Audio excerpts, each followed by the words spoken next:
Hello and welcome. I'm Asuma Katauka and you are watching NewsX World. Let's take a look at some of the top stories. US President Donald Trump doubled down on his threat to slap a 25% tariff on smartphones made outside the US, clarifying it would target all companies, not just Apple. Trump declares he's not looking for a deal with the EU, doubling down on a 50% tariff threat as European stock markets nosedive. Meanwhile, the EU urges a trade agreement grounded in respect, not threats. Iran's foreign minister has called nuclear talks with the US complicated as the fifth round of Rome discussions ends without a breakthrough. Both sides agree progress was made, but deep divisions remain. UN chief warns Gaza entering cruelest phase as Israeli offensive escalates and food trucks are looted amid starvation. Guterres says a teaspoon of relief is not a match for flood of humanitarian need. Russia confirms first stage of prisoner swap with Ukraine as 270 servicemen and 120 civilians return home. A total of 1,000 prisoners from each side are set to be exchanged under a landmark deal brokered in Istanbul. Russian drones and missiles strike Kyiv early Saturday, igniting fires in multiple districts and injuring 8 people, including 2 hospitalized. Successive explosions and drone fragments hit several neighborhoods as air defense units remain active. US lifts key sanctions on Syria, authorizing transactions with government entities. Rubio waives Caesar Act for 180 days as Trump demands Syria expel foreign militants. Germany arrests women after a knife attack in Hamburg train station that injured 17, including 4 with life-threatening wounds. Police say suspect acted alone and may have been in psychological crisis. No political motive found so far. US President Donald Trump threatened Apple and other smartphone manufacturers with a 25% tariff unless their devices are built in the United States. Trump initially said the tariff would apply only to Apple, an unusual move to single out a specific company in trade policy. However, he later expanded the threat to include all smartphone makers. While Apple designs its products in the United States, most iPhone assembly occurs in China, which remains embroiled in a trade war with the United States. Apple has announced plans to shift some production to other countries, including India, but Trump said this would not satisfy his demands. In a post on Truth Social, Trump wrote that he had long ago informed Tim Cook of Apple that he expects their iPhones that will be sold in the United States of America to be manufactured and built in the US, not India or any place else. Apple's main rival, South Korea's Samsung, finds itself in a similar situation with most of its production in Vietnam, China, and India. The constant pressure from the White House has taken a toll on Apple's stock price. Apple shares closed down 3% in New York on Friday. Other smartphone companies are likely to take a hit as well. Meanwhile, let's listen to what Trump has to say about his tariffs on the smartphones. It would be more, it would be also Samsung and anybody that makes that product, otherwise it wouldn't be fair. So anybody that makes that product, and that'll start on, I guess, at the end of June, it'll come out. I think we have that appropriately done by the end of June. So if they make that product, now, again, when they build their plant here, there's no tariff. So they're going to be building plants here. But I had an understanding with Tim that he wouldn't be doing this. He said he's going to India to build plants. I said, that's okay to go to India, but you're not going to sell into here without tariffs. US President Donald Trump has rekindled his trade war with the European Union. He has threatened over 50% tariffs Trump first raised the issue of EU tariffs in an early morning post on his Truth Social network. He doubled down later in the day, telling reporters in the Oval Office that there was nothing the 27-nation bloc could do to change his mind. While adding to this, Trump also denied that his tariffs would hurt American businesses. Let's in fact listen in. I'm not looking for a deal. I mean, we've set the deal, it's at 50%. But again, there is no tariff if they build their plant here. Now, if somebody comes in and wants to build a plant here, I can talk to them about a little bit of a delay. But, while they're building their plant, which is something I think that would be appropriate, maybe, we'll determine that. Trump imposed sweeping tariffs on most of the world on what he called Liberation Day on April 2nd, with a baseline 10% plus steeper duties, including a 20% levy on the EU. Markets were thrown into turmoil but calmed after he paused the bigger tariffs for 90 days.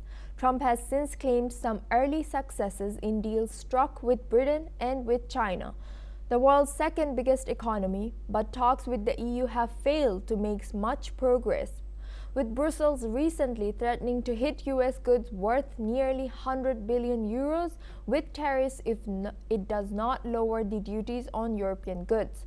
Wall Street's main indexes were all down around 1%, 2 hours into trading, with the tech-heavy Nasdaq at one stage losing 1.5% before rallying, while Apple shares sank 2.5%. The EU's trade chief said the bloc would work for a trade deal with Washington based on respect, not threats. We have guest Martin Saerais as international affairs expert joining us from Quito, Ecuador. Thank you for joining us. My first question to you is, why do you think President Trump is ruling out a trade deal with the EU at this point? Because I think Trump thinks this is much higher than previously threatened levels, doubling the April 2 tariff. So he thinks it's not on the interest of the US market. And is this a negotiating tactic of Trump, or is this the US administration serious about maintaining such high tariffs? I think Trump is very serious about this. Trump hinted at delaying tariffs only if the EU companies move manufacturing to the US. So that's a milestone. I think that's one of the main reasons why Trump is doing this. And according to you, could this stance backfire on the US economy in any way? Like, what message does this send to America's allies, particularly in the EU? Of course, I think markets are reacting negatively. Stocks and dollar may fall. Talking about capital economics, it warns it could cut Germany's GDP by 1.7% over 3 years. And it leads me to ask, what could be the impact of a 50% tariff on EU goods for both American consumers as well as European exporters? So the impact on European economies, especially exporting heavy countries like Germany, it can be a possible inflation effects on the US market. And is this Trump's approach isolating the US on the global trade stage, or is it part of a bigger strategy?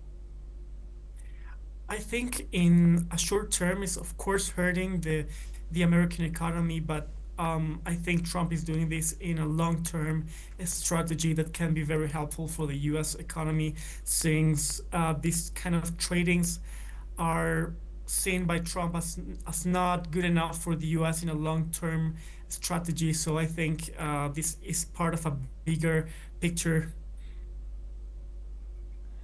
Thank you, and you will stay with us. We move on to our next story.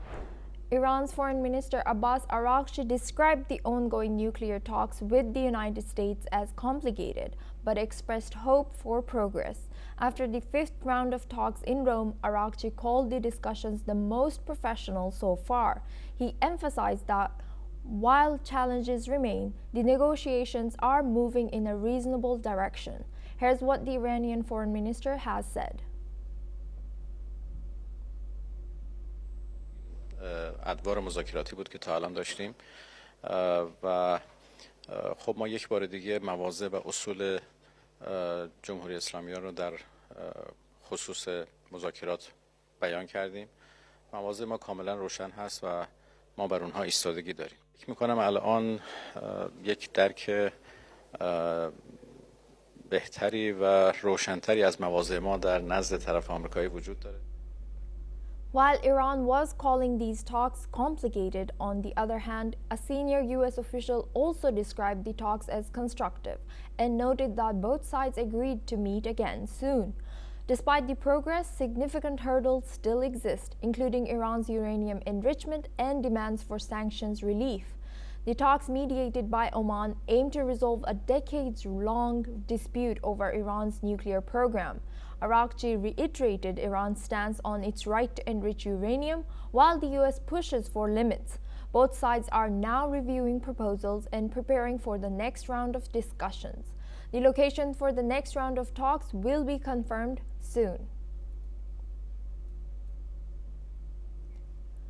Now we have guest Martin Sa Erais, international affairs expert, joining us from Quito, Ecuador. Thank you for staying with us, Martin. Why are the nuclear talks between the US and Iran being described as very complicated?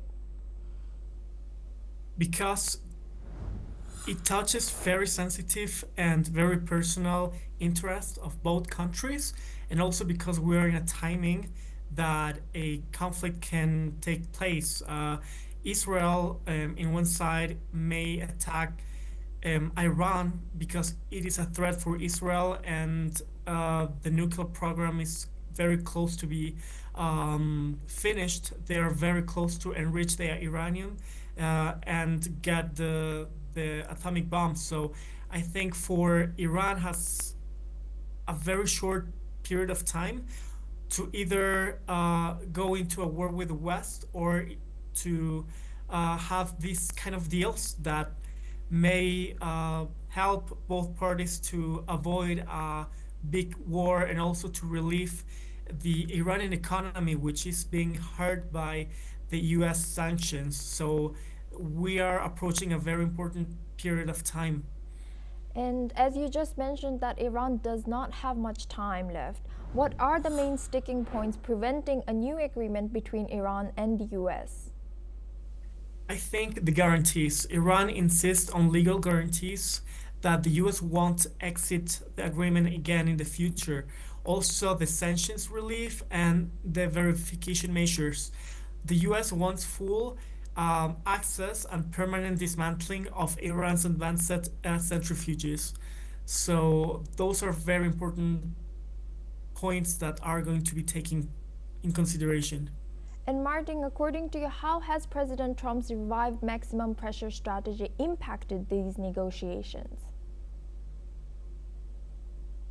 I think Donald Trump's strategy has affected these negotiations in the sense that he wants to absolutely change the last deal to have more guarantees that Iran won't be using it for a bellic purpose, which is very likely to be used, but the US wants to be very sure that Iran won't be using this for the bad purposes.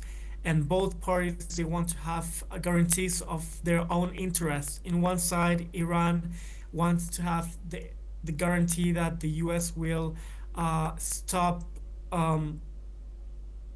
blocking the Iranian economy, and the others, in the other hand, Trump wants to be sure Iran is not going to be using this project to attack Israel or the West. And Martin, building on the point you've mentioned earlier in the first answer, what could be the consequences of the US if the US insists on zero uranium enrichment by Iran?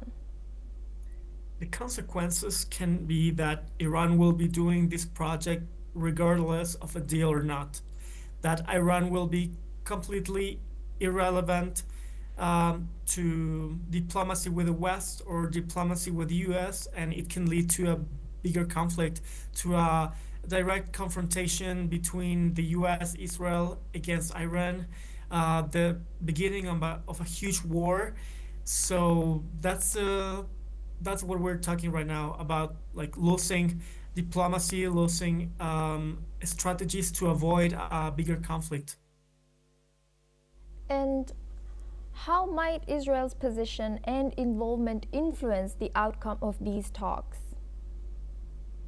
I think Israel is very critic on these talks. Israel is not gonna be agreeing with the U.S. having any kind of deal with Iran.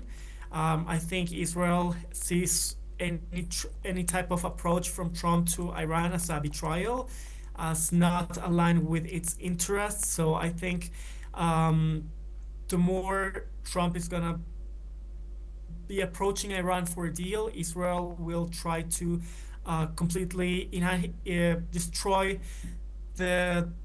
all of the enrichment programs and try to avoid the capacity of Iran to have a nuclear bomb.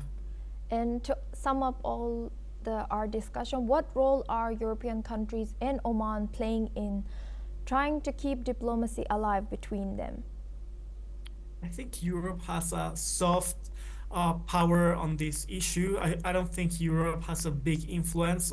I think the most important actors are the US and Israel, but however, the European countries can have a diplomatic symbol or a diplomatic weight to this issue. So this is more symbolic than having like a huge impact in a geopolitical way. Thank you so much, Martin Sai Wright, for your insight and joining us today. We move on now to our next story. US President Donald Trump signed a series of executive orders aimed at expanding the country's nuclear energy capabilities. The orders focus on speeding up reactor testing, reducing regulatory barriers, and allowing the construction of new reactors on federal land. Trump outlined a goal to increase the nation's nuclear power capacity from 100 gigawatts to 400 gigawatts by 2050. The measures also include a pilot program to bring new reactors online by 2026. Trump emphasized the importance of nuclear energy in achieving energy dominance and surging energy security. The orders will also streamline the Nuclear Regulatory Commission's process requiring decisions on reactor licenses within 18 months. Trump's push for a stronger nuclear industry comes amid growing demand for electricity, particularly from tech companies and AI ventures. Let's listen in to what US President Donald Trump had to say. Well, thank you very much. We have a very big announcement today. It has to do with nuclear energy and other things. And this is all nuclear. It's a hot industry. It's a brilliant industry. You have to do it right. It's become very safe and environmental, yes, 100%. The UN chief warned that Palestinians in Gaza are now facing the cruelest phase of the conflict as the humanitarian situation continues to deteriorate. Aid delivery remains critically low, with only a small fraction of necessary supplies reaching the region.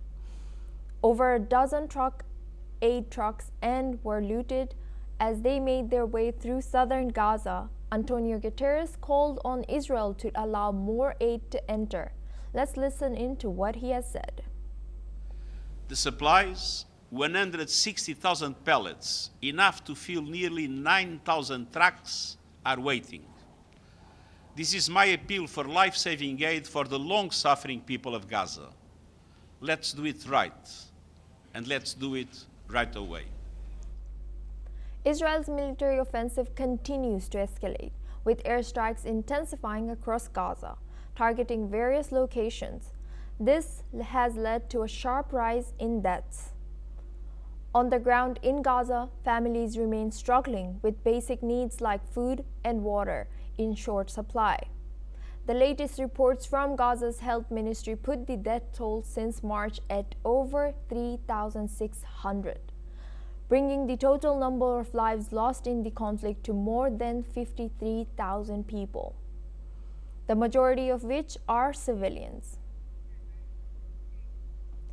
The United States has officially lifted economic sanctions on Syria, marking a significant shift in U.S. policy. This follows the end of Bashar al-Assad's regime, opening the door for new investments. U.S. Treasury Secretary Scott Bessent stated the move aims to help Syria progress towards stability and prosperity. The decision announced by President Trump comes after pressure from Turkey and Saudi Arabia. However, sanctions relief is conditional on Syria ensuring the security of minorities and preventing safe havens for terrorist groups. The U.S. State Department has also issued a waiver to allow foreign partners to participate in Syria's reconstruction.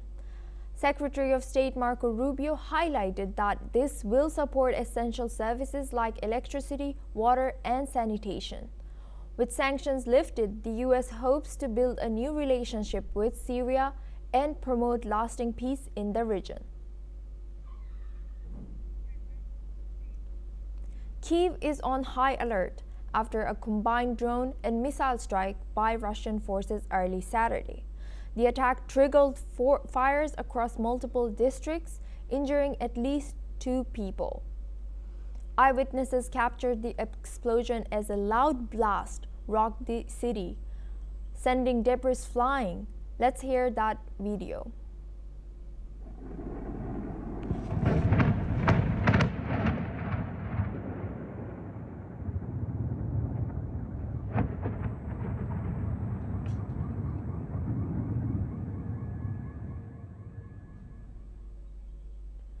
Mayor Vital Klitschko confirmed that drones hit residential buildings, including in Solomiansky and Dniprovsky districts, causing major damage. The strike comes as Ukraine and Russia begin the largest prisoner swap of the war, exchanging 390 soldiers and civilians. For the first phase of the swap was agreed upon in Istanbul last week, with more exchanges expected in the coming days. Meanwhile, Ukrainian President Volodymyr Zelensky has vowed to bring back all Ukrainian soldiers and civilians held in Russia. In a national address, he confirmed nearly the number of people had been released in the first phase of the largest prisoner swap since the war began.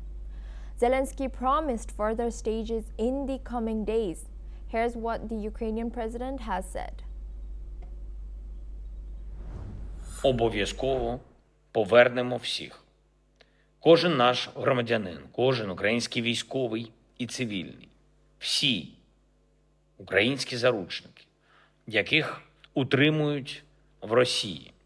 Ми всіх їх маємо визволити. Сьогодні вдома майже 400 людей, 390 – це військові та цивільні. On the other hand, Russian Foreign Minister Sergei Lavrov says Moscow is ready to present peace terms to Ukraine after the prisoner exchange is completed. Here's what the Russian Foreign Minister has said. Также привержены тем договоренностям, которые были достигнуты недавно в Стамбуле между делегациями России и Украины.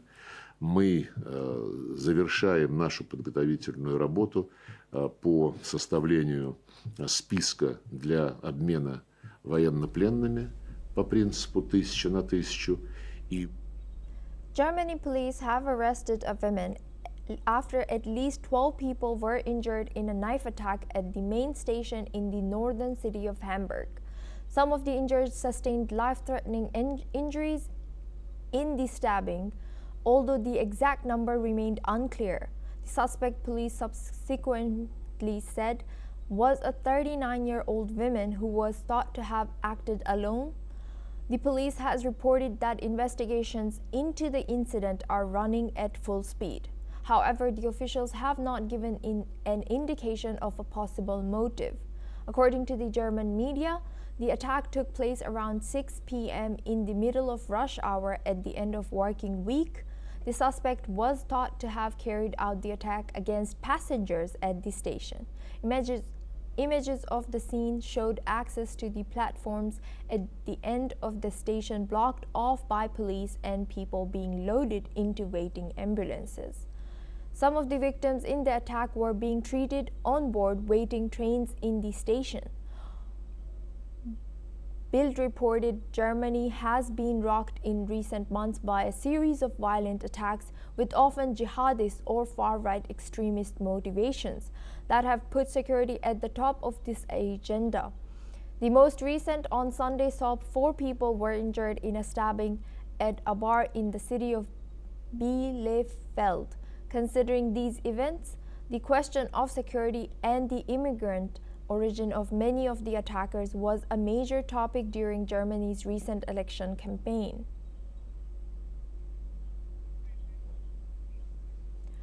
Now we move to Middle Asia. In the latest turn of events in India-Pakistan conflict, India has accused Pakistan of sponsoring decades of terror attacks, including the 2008 Mumbai attacks and the recent massacre of tourists in Pahalgam.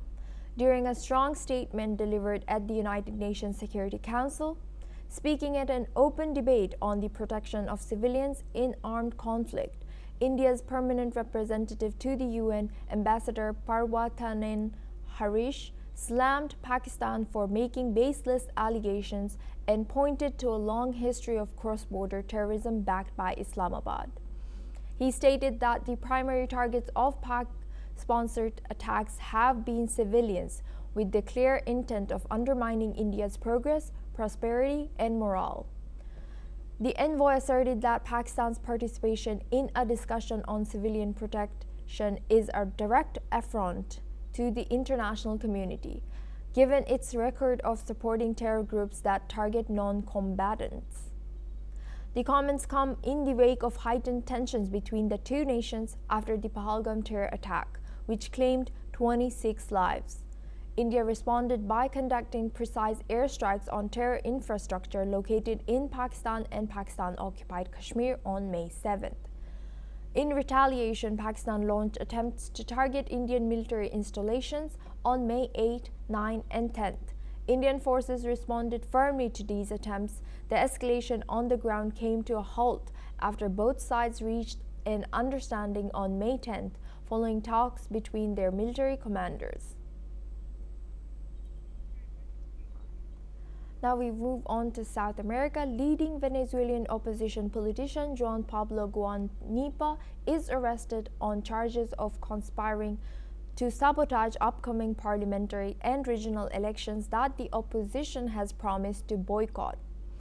Guanipa, a 60-year-old former member of parliament and ally of opposition leader Maria Corina Machado, is detained amid rising tensions before Sunday's election.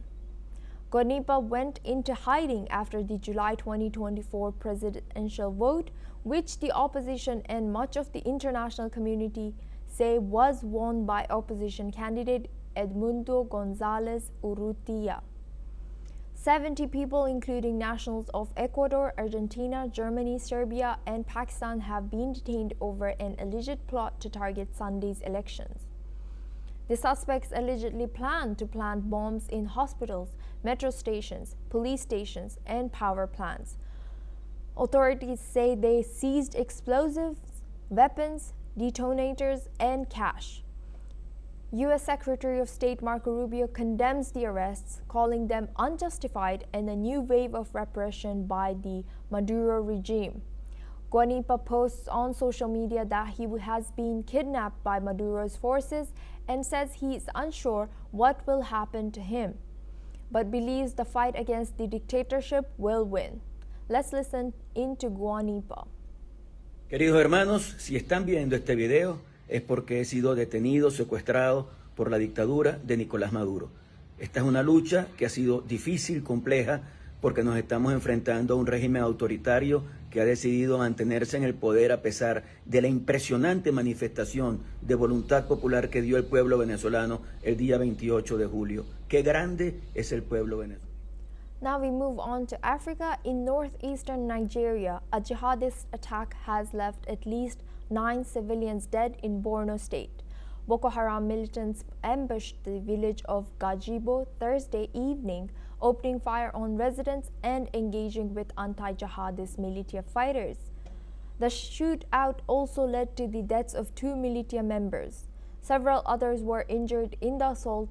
Nigerian troops from nearby Dikwa town responded quickly, pushing the militants out of the village. In the aftermath, the jihadists lost 10 men. The attack comes amid a recent surge in violence by Boko Haram and Islamic State West Africa province, which have intensified their raids across Borno, Adamawa, and Yobe states. This violence has claimed over 40,000 lives and displaced millions, with the conflict spilling into neighborhood countries. 8 people have been found guilty after U.S. reality TV star Kim Kardashian was robbed at gunpoint of millions of dollars worth of jewelry in Paris nearly a decade ago. The 4 who took part in the heist were given sentences of up to 8 years, mostly suspended, and they will not return to prison because of time served. 2 people have been acquitted as well. 9 men and 1 woman were accused of carrying out or aiding the armed burglary of 10 million worth of jewelry, including a diamond engagement ring during Paris Fashion Week in 2016. Kardashian's lawyer said in a statement she looks forward to putting this tragic episode behind her. Let's listen in. La Fondation a été informée de la décision. Elle est satisfaite. Justice a été rendue et c'était là son seul souhait, que justice soit rendue. C'est maintenant chose faite. Elle va pouvoir passer à autre chose. Je vous remercie. On the night between 3rd and 4th October 2016, as Kardashian was in her room at the Hotel de Portales in central Paris, a gang of men made their way into the building. DNA evidence for Omar 8 Khaidaji, 69, and Yunis Abbas, 71, placed them at the scene of the crime, and the 2 have admitted their involvement.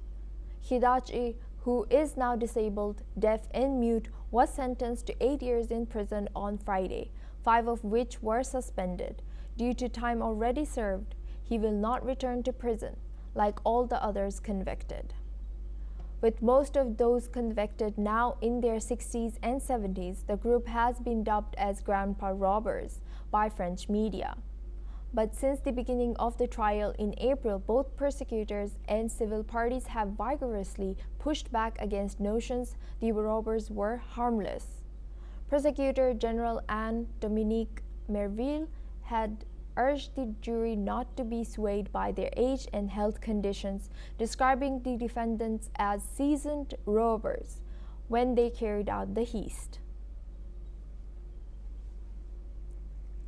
Well, that's all we have time for. We will continue to bring more news updates from around the world.